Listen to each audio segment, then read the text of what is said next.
એક ઇલેક્ટ્રિક ટોસ્ટરમાં ગરમ કરવા માટે નિક્રોમના તાણનો ઉપયોગ થાય છે. જ્યારે તેમાંથી અવગણ્ય પ્રવાહ પસાર કરવામાં આવે છે ત્યારે ઓરડાના તાપમાને તેનો અવરોધ 75.3 ઓહ્મ છે. એટલે કે જ્યારે બી તાપમાન અને અવરોધની વાત આવે ત્યારે આપણે આ એક ફોર્મ્યુલાનો યુઝ કરીશું. આર થીટા બરાબર R0 bracket 1 plus alpha theta minus theta 0 યા ફિર આપણે અહીંયા ટી માઇનસ T0 પણ લખી શકીશું. હવે આ ફોર્મ્યુલા માટે આપણે બે રીતની વાત થઈ શકે. પ્રથમ રીત, જ્યારે આલ્ફા આપેલો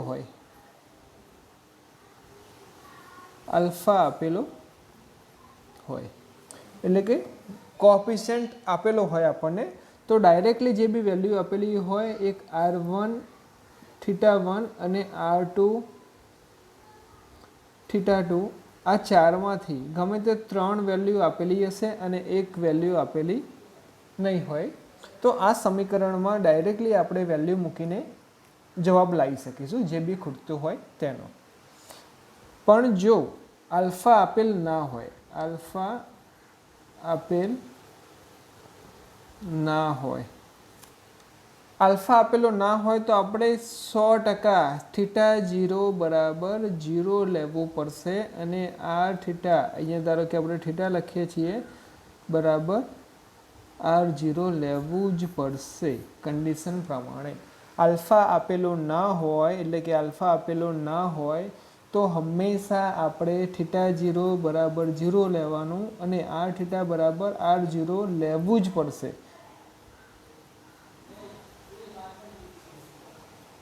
એક એક્ઝામ્પલ આપું. ધારો કે કોઈ એક દાખલામાં 25 ડિગ્રી સેન્ટીગ્રેડે અવરોધનું મૂલ્ય છે 10 ઓહ્મ છે તથા 35 ડિગ્રી સેન્ટીગ્રેડે 50 ઓહ્મ છે. આ કન્ડિશન આપી દીધેલી છે. તો અહીંયા જુઓ, 10 ohm, 25 degree centigrade, 35 degree centigrade ને આલ્ફા પણ આપેલો નથી. આલ્ફા આપણે શોધવાનો છે. તો અહીંયા આલ્ફા આપેલો નથી. આલ્ફા આપેલો ના હોય તો આપણે ડાયરેક્ટલી આની વેલ્યુ કોઈ બી એકની થીટા 0 લઈ શકીશું નહીં. તો આપણે શું કરવું પડશે? આ જે વેલ્યુ છે 25 ડિગ્રી સેન્ટીગ્રેડ, એને આપણે થીટા 1 કહેવું પડશે અને આ જે છે એને કહેવું પડશે R1 કહેવું પડશે, 10 ને. તથા 35 ડિગ્રી સેન્ટીગ્રેડને થીટા 2 કહેવું પડશે અને 50 ઓહ્મ છે એને આપણે કહેવું પડશે R2. એવા બે ફોર્મ્યુલા આપણે બનાવવા પડશે. બે ફોર્મ્યુલા બનાવીને ત્યારબાદ આપણે એનું સિમ્પ્લિફિકેશન કરવું. આલ્ફા ના આપેલો હોય તો આ રીતે આપણે કરવું પડશે. ન્યુમેરિકલમાં આપણે જોઈએ ધીરે ધીરે. ઉદાહરણ 3 પ્રમાણે જોઈએ આપણે કે ઓરડાનું તાપમાન એટલે કે 27 ડિગ્રી સેન્ટીગ્રેડ આપેલું છે પણ 0 ડિગ્રી નથી, એટલે તેને આપણે થીટા 1 કહીશું અથવા તો T1 કહીશું. એની સામે આપણને આપેલું છે ટેમ્પરેચર 27 ડિગ્રી સેન્ટીગ્રેડ આપેલું છે અને તેનો અવરોધ આપેલો છે, એટલે કે R1 આપણે કહી શકીએ. અવરોધનું મૂલ્ય આપેલું છે 75.3 ઓહ્મ આપેલું છે. જ્યારે ટોસ્ટરને 230 વોલ્ટના ઉદ્ગમ સાથે જોડવામાં આવે છે. હવે આગળનો કેસ જોઈએ, થોડી કન્ડિશન. એ જે ટોસ્ટર હતું એ ટોસ્ટરને વોલ્ટેજ આપેલો છે આપણે 230 વોલ્ટ. અમુક સેકન્ડ બાદ પ્રવાહનું મૂલ્ય ત્યાં થઈ જાય છે. આઈનું મૂલ્ય આપણને મળે છે 2.68 એમ્પિયર મળે છે. જો અહીંયા અવરોધનું મૂલ્ય ડાયરેક્ટ આપ્યું નથી પણ આપણે અવરોધ શોધવો હોય તો R2 બરાબર V/I આપણે ફોર્મ્યુલા વાપરી શકીશું. V/I કરીશું તો ફોર્મ્યુલા પ્રમાણે થશે આપણી જોડે 230 ભાગ્યા 2.68, તો આન્સર આપણને મળી જશે 85.8 ઓહ્મ મળી જશે. ત્યારે તેનું સ્થાયી તાપમાન કેટલું થશે? એટલે કે ટેમ્પરેચર થીટા 2 અથવા તો T2 આપણે શોધવું છે. T2 શોધવો છે અથવા તો θ2 શોધવો છે. નિક્રોમ સાથે સંકળાયેલ તાપમાનના ગાળા પરનું સરેરાશ અવરોધનો તાપમાન ગુણાંક એટલે કે આલ્ફાનું મૂલ્ય આપણને અહીંયા આપેલું છે 1.70 ઇન્ટુ 10⁻⁴ ડિગ્રી સેન્ટીગ્રેડ ઇન્વર્સ. આટલી કન્ડિશન આપેલી છે.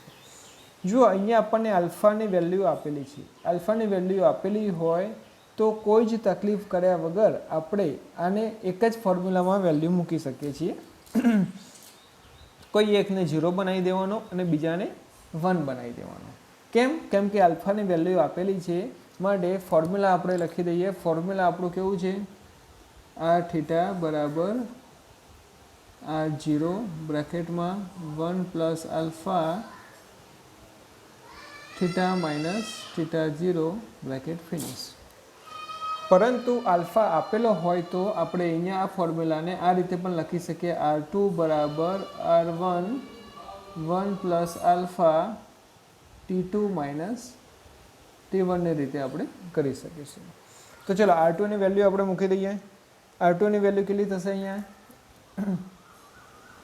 85.8, r1 ની value 75.3, 1 plus alpha 1.7 into 10⁻⁴. t2 આપણને શોધવાનો છે. t2 માઇનસ t1 ની વેલ્યુ આપેલી છે 27 ડિગ્રી સેન્ટીગ્રેડ. નો અગેન આપણે સિમ્પ્લિફિકેશન આપીશું. 85.8 ડિવાઇડેડ બાય આ સામે આવતું રહેશે 75.3 બ્રેકેટમાં 1 પ્લસ 1.7 ઇન્ટુ 10⁻⁴. બીજા બ્રેકેટમાં રહેશે t2 માઇનસ 27 ડિગ્રી સેન્ટીગ્રેડ. લખવાની હાલ કોઈ જરૂર નથી. હવે આ બધાનું આપણે સિમ્પ્લિફિકેશન આપીશું તો અહીંયા જે વેલ્યુ થઈ જાય છે ડિવાઇડેશન કરીશું તો 1.139 માઇનસ 1 ડિવાઇડેડ બાય 1.7 ઇન્ટુ 10⁻⁴. આ રીતનું કર્યું તો સામે વેલ્યુ આપણને બચશે t2 માઇનસ 27. આના બેઝ ઉપરથી આપણને t2 મળી જશે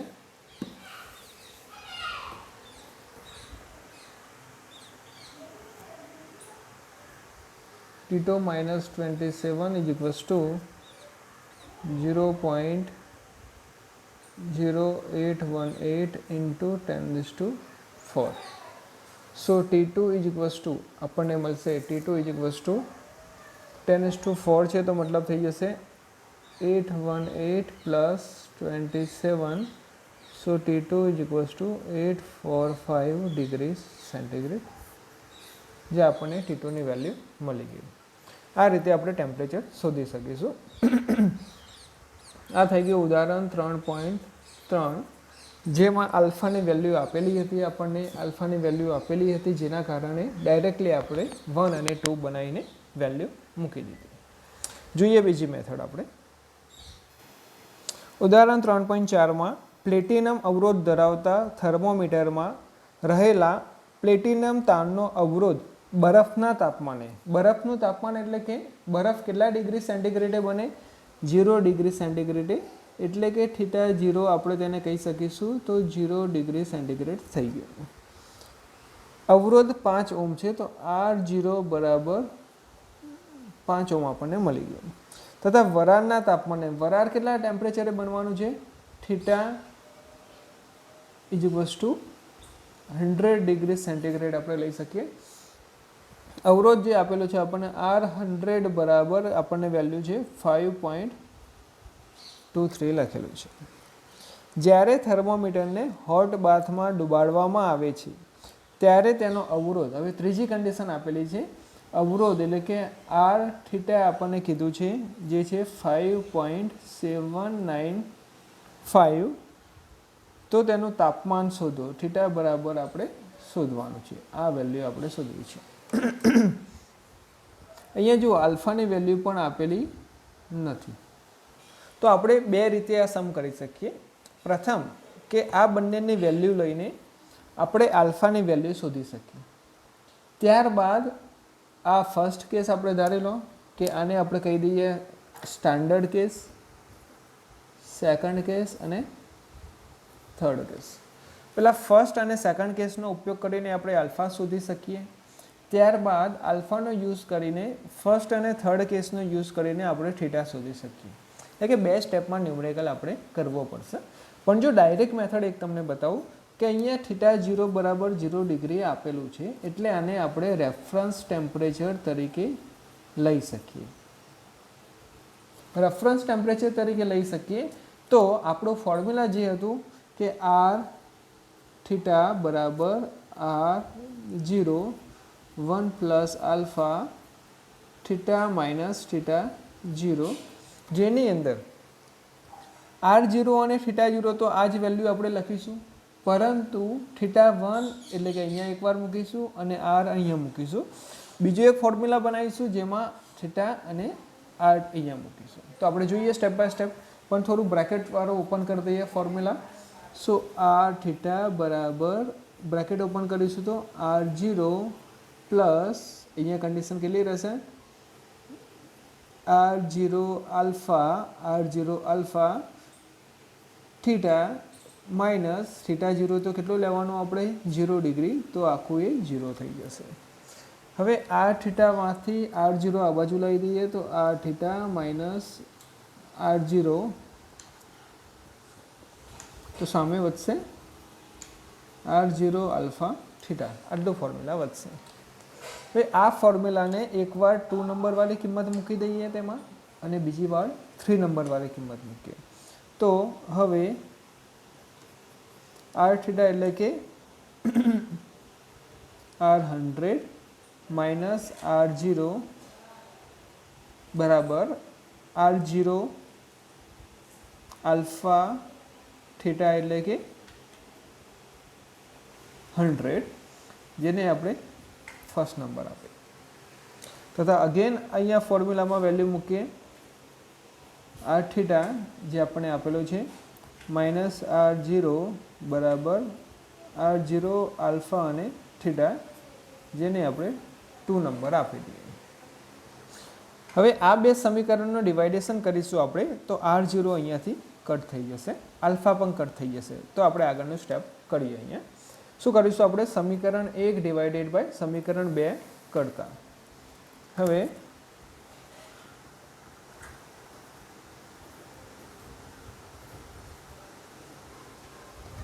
સો R100 minus R0 divided by R theta minus R0 is equals to, અહીંયા જો 100 છે તો ઉપર લખીશું 100 divided by theta. R0 alpha ઉપર નીચે કટ થઈ જશે. હવે R100 ની વેલ્યુ આપણને આપેલી છે 5.23. જો આપણે વેલ્યુ મૂકી દઈએ 5.23 માઇનસ R0 આપેલું છે 5 ઓમ, નીચે R થીટા આપણને આપેલું છે 5.795 તથા R0 છે 5 બરાબર 100 ડિવાઇડેડ બાય થીટા થઈ જશે. સિમ્પ્લિફિકેશન આપીશું બધાનું તો થીટા ઇઝ ઇક્વલ્સ ટુ આપણને વેલ્યુ મળી જશે, થીટા સામે જશે, આ વેલ્યુ સામે જશે તો થીટા બરાબર આપણને મળશે 345.65 ડિગ્રી સેન્ટીગ્રેડ, જે આપણો આન્સર છે.